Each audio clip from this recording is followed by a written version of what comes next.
你知唔知哺乳動物生育後頭幾日出嘅第一種乳汁，營養豐富，對健康真係好有幫助。今日我哋嚟睇下牛初乳有咩神奇之處，同埋佢點樣幫到我哋身體啦。牛初乳取自剛生產嘅母牛，成分同人類初乳好似，比普通牛奶有更多維他命、礦物質同埋免疫球蛋白。免疫球蛋白可分為5大類別，而牛初乳中以天然活性免疫球蛋白芥質脂含量最多，可以抵抗外來致病原。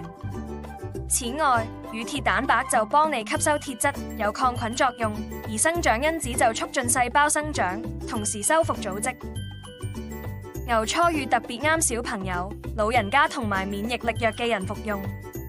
佢可以提升免疫力，加強腸道健康，幫助消化，仲支持發育同修復組織，對抗病菌同保持身體強壯。卓盈坊兒童免疫牛初乳咀嚼片專為兒童設計，咀嚼片無需沖調，吸收更快，幫助提升免疫力，促進下一代健康成長。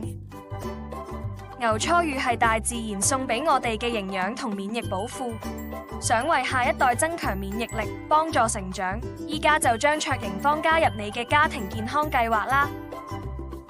鍾意今集內容嘅話，記得分享、讚好同訂閱卓盈坊官方頻道，我哋下集再見。